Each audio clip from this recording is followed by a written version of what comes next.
Assalamualaikum warahmatullahi wabarakatuh. Yang dimaksud dengan sahabat Nabi Muhammad adalah orang-orang yang bertemu langsung dengan beliau, beriman kepadanya, dan wafat dalam keadaan Islam. Di antara sekian banyak sahabat Nabi Muhammad, ada beberapa di antaranya yang berkulit hitam. Berbicara tentang sahabat kulit hitam Nabi Muhammad, nama pertama yang terlintas di benak kita adalah Bilal bin Rabah radhiyallahu anhu, orang pertama yang mengumandangkan azan, dan pemimpin semua muadzin. Video kali ini bukan tentang Bilal, tetapi tentang tokoh lain dalam sejarah Islam yang berkulit hitam. Yang pertama, Ummu Aiman radhiyallahu anha. Ummu Aiman yang bernama asli Barakah binti Ta'labah, adalah seorang wanita Abisinia berkulit hitam. Dia adalah pelayan yang dimiliki oleh Abdullah bin Abdul Muthalib, ayah Nabi Muhammad. Setelah Abdullah wafat, Ummu Aiman merawat Nabi Muhammad bersama ibunya, Aminah binti Wahab. Ketika Aminah, ibunda Nabi wafat, Ummu Aiman mengambil alih peran sebagai pengasuh utama Nabi. Dia kemudian dibebaskan ketika Nabi menikah dengan Sayyidah Khadijah binti Khuwailid. Nabi Muhammad sangat mencintai dan menghormati Ummu Aiman, tidak peduli dengan warna kulitnya. Beliau sering menyebutnya sebagai ibuku setelah ibuku, dan menunjukkan kasih sayang yang besar kepadanya. Ummu Aiman adalah contoh dari kasih sayang dan toleransi Nabi Muhammad terhadap orang-orang yang berbeda latar belakang dan warna kulit. Ummu Aiman adalah salah satu penganut Islam pertama di Mekah, dan termasuk di antara mereka yang berhijrah dari Mekah ke Madinah. Beliau juga merupakan ibu dari Usamah bin Zaid, salah satu sahabat Nabi yang terkenal. Yang kedua, Usamah bin Zaid radhiyallahu anhu. Usamah bin Zaid adalah salah satu sahabat tercinta Nabi Muhammad. Kedua orang tua Usamah, Zaid Haritsah dan Ummu Aiman, dibebaskan dari perbudakan oleh Nabi Muhammad. Ia lahir di Mekah 7 tahun sebelum hijrah. Sebagian besar masa kecil Usamah dihabiskan di rumah Nabi Muhammad, dalam rentang waktu yang sama dengan masa kecil cucu Nabi, Hasan bin Ali. Semasa remaja, Usamah dipilih oleh Nabi untuk memimpin pasukan Muslim dalam ekspedisi melawan Romawi di Suriah. Beberapa sahabat menjadi sangat marah karena Usamah diangkat menjadi jenderal di atas sahabat-sahabat Quraisy yang lebih tua. Lalu Nabi Muhammad, setelah memuji dan bersyukur kepada Allah Subhanahu wa Ta'ala, bersabda, "Wahai manusia, telah sampai kepadaku kabar bahwa sebagian dari kalian gila karena aku mengangkat Usamah bin Zaid. Demi Allah, sesungguhnya mentaati Usamah berarti mentaatiku, sebagaimana mentaati ayahnya sebelumnya." Yang ketiga, Sa'ad al-Aswad radhiyallahu anhu.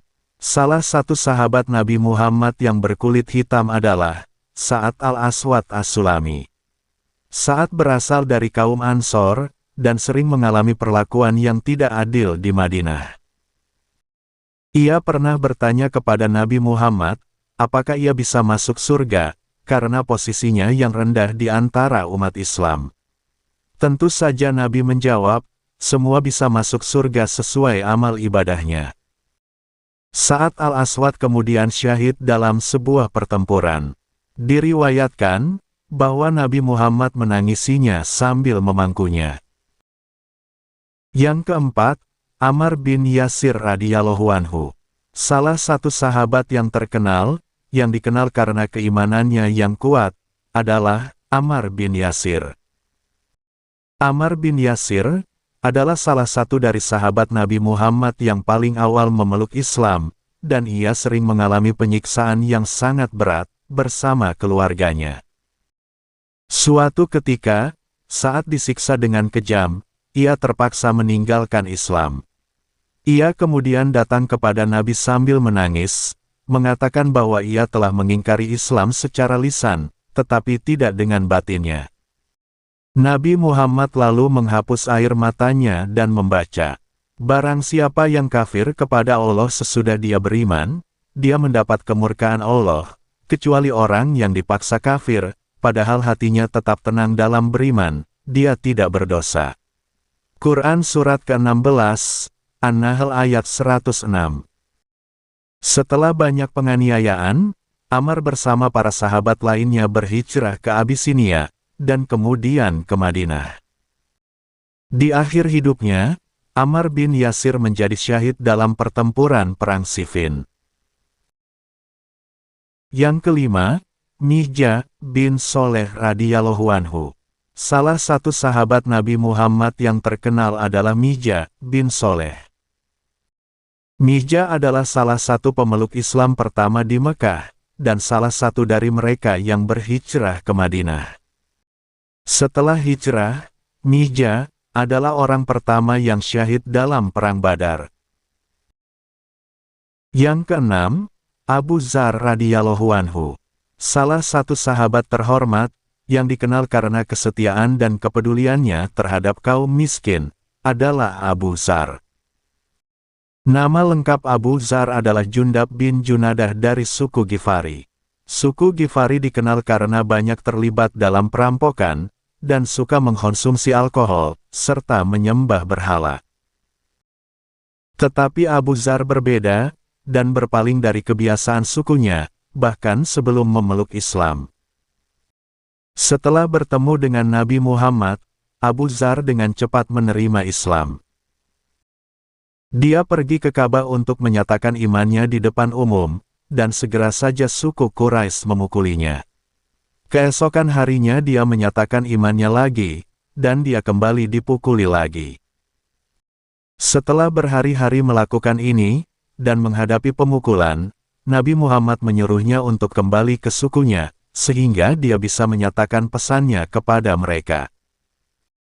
Dia kemudian bermigrasi ke Madinah, dan berperan serta dalam pertempuran Badar bersama para sahabat.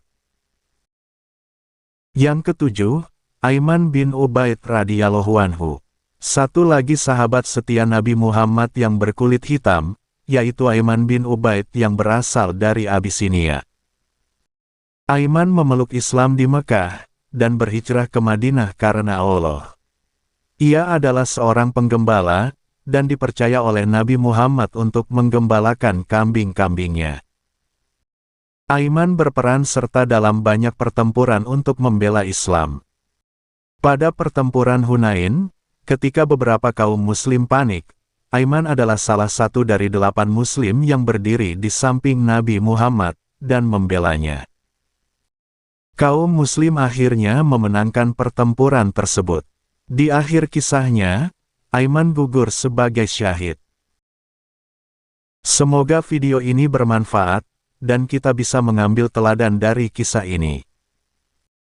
Terima kasih sudah menonton, jangan lupa untuk subscribe dan share video ini. Wassalamualaikum warahmatullahi wabarakatuh.